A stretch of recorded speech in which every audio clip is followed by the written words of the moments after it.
Hello, I'm David Otey, and this is the fourth in a series of 9 short videos on the theme of 9 clues to help you avoid making the 9 most common mistakes I see technical presenters make. The 9 letters in the phrase 9 clues provide our roadmap, and we are up to the letter E, which stands for excessively dense visuals, a very common mistake in technical presentations. Now I'm going to start with giving credit where credit is due.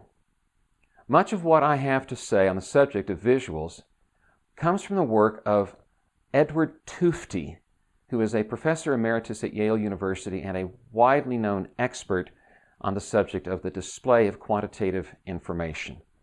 I had the pleasure of attending one of Professor Tufte's day-long workshops several years ago, and it made quite an impression on me. As I record this, I'm aware that Professor Tufte is getting ready to launch yet another tour of various U.S. locations with his day-long workshops. Here's his name and the website where you can go for information on his workshops. If you have an opportunity to attend one, I highly recommend it. Now, one of the key things that I learned from Professor Tufte is that most presenters, when they use PowerPoint or similar display software, use it badly. Why? Well, one of the chief reasons is because they don't understand its limitations. Primarily the fact that screen resolution, if you can imagine a screen over here, is so much lower than print resolution. Meaning that if you have created your tables, charts, graphs, and formatted them to put in a printed scientific or engineering paper, and then you take those same tables, charts, and graphs and display them on the screen, they are likely to be incomprehensible. A second reason that people use PowerPoint and similar programs badly is because there is so much bad advice out there, especially in the area of things like how many words to put on the screen and how to use bullet points. Much of that bad advice flies in the face of what Professor Tufte teaches, which is that bullet points in general are a very bad way of establishing the relationships between ideas. They force everything into a very linear, hierarchical construct, which is simply not always applicable. Another problem with putting words on the screen arises from a basic fact that we now know about human cognition. Your brain only has one center or structure for processing receptive language. That means the words that you either see or hear. That receptive language processing center cannot multitask. And in general, when your brain is exposed to multiple stimuli, it will prefer what it is seeing over what it is hearing. What does this mean to you? Well, if you're a presenter and you're putting words on the screen, during the time people are reading those words, you have just guaranteed that they are not hearing what you are saying. Is that really the result you want?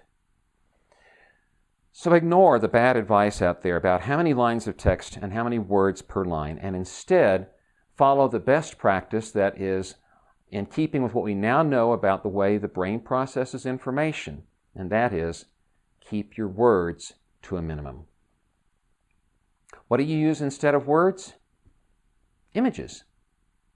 Images, cartoons, photographs, drawings, even abstract images can be a terrific way to help your audience remember what you say, because the brain processes images through a completely different channel than it processes text.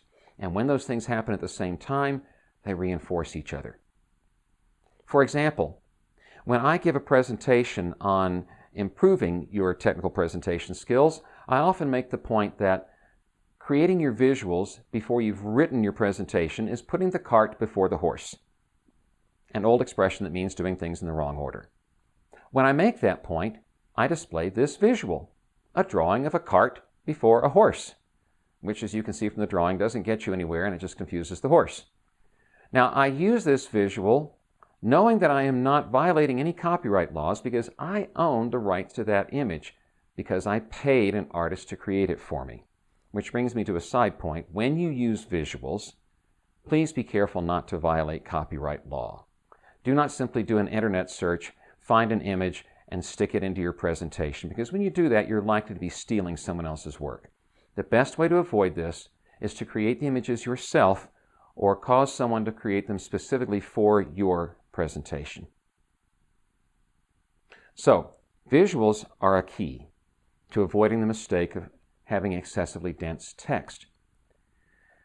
So how do you avoid making your slides excessively dense with text, charts, graphs, etc.? Here are 2 specific tips for you to follow. Number 1, when you don't have a visual to reinforce or amplify a point that you're making, simply leave the screen dark. You do this by putting a black slide in your slide deck. By the way, you should tip off your audiovisual support people to the fact that you're doing this. I've seen them scramble to try to fix a broken projector just because I was displaying a black slide. So give them a clue to what you're doing. The second tip is, if you need to include tables, charts, and graphs because they form part of the evidence for the claim you are making, put them in the form of a printed handout. Chances are good you've already created them for a paper, so why not simply copy them into a handout along with a summary of your findings and perhaps a key reference or 2. Then make sure you reproduce enough of those for your audience members. An added benefit to doing this is that your audience will walk out with a tangible reminder of you and your work. So there you have it. Avoid the error of excessively dense visuals by using images, minimizing words, using black slides, and using handouts for your particularly dense information.